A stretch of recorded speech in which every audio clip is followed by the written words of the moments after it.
వాస్తవం లేకుండా సీఎం రమేష్ లాంటి ఈ మధ్యకాలంలో దాదాపు 10 సంవత్సరాల్లో మన తెలంగాణ వైపు కన్నెత్తి చూడని కొంతమంది పెత్తందారులు ఇప్పుడు కాంగ్రెస్ పార్టీ వచ్చిందాక రేవంత్ రెడ్డి మిత్రులు, రేవంత్ రెడ్డి గురువుగారంటి బృందం అందరూ కలిసి వచ్చి తెలంగాణ మీద పెత్తనం చేస్తూ తెలంగాణ దాడి చేస్తున్నారు. తెలంగాణ ఆస్తులని కబ్జాలు దోపిడీ చేస్తున్నారు.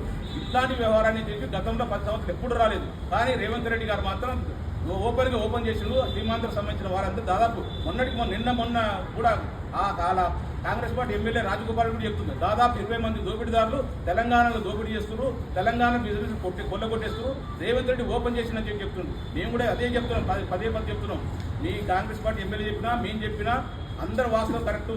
రేవంత్ రెడ్డి గారు తెలంగాణ రాష్ట్రాన్ని దోచిపెడుతుండే ఆంధ్ర పాలకులకు బాబు గారి గురుదక్షిణ కొరకు మొత్తం దోచిపెడుతుందని చెప్పి సందర్భం తెలియజేస్తున్నాం. మేము ముఖ్యంగా సీఎం రమేష్ ఒకటి రెడ్డిలకు కాంగ్రెస్ ఎమ్మడి వేయరు, లేదా కమ్మలు మాకు అవసరం లేదని చెప్పి కేటీఆర్ మీద చిల్లర మాటలు మాట్లాడుతున్నారు. తస్మాత్ జాగ్రత్త సీఎం రమేష్ గారు, మీరు పిచ్చి మాటలు మాట్లాడుతూ నీ 1650 కోట్ల రూపాయల టెండర్ను కాపాడుకోవడానికి వరకు బీఆర్ఎస్ పార్టీ పరంగా పెట్టి బీఆర్ఎస్ పార్టీ బదనం చేయాలి, కేటీఆర్ను బదనం చేయాలని చెప్పి పిచ్చి మాటలు మాట్లాడుతున్నాం. మేము తీవ్రంగా వ్యతిరేకిస్తున్నాం. మీ టెండర్ ఎట్లొచ్చిందో చెప్పాల్సిన బాధ్యత కాంగ్రెస్ పార్టీ అది ఇచ్చిన వాళ్ళకు తీసుకున్న వాళ్ళకు చెప్పాల్సిన బాధ్యత ఉంది.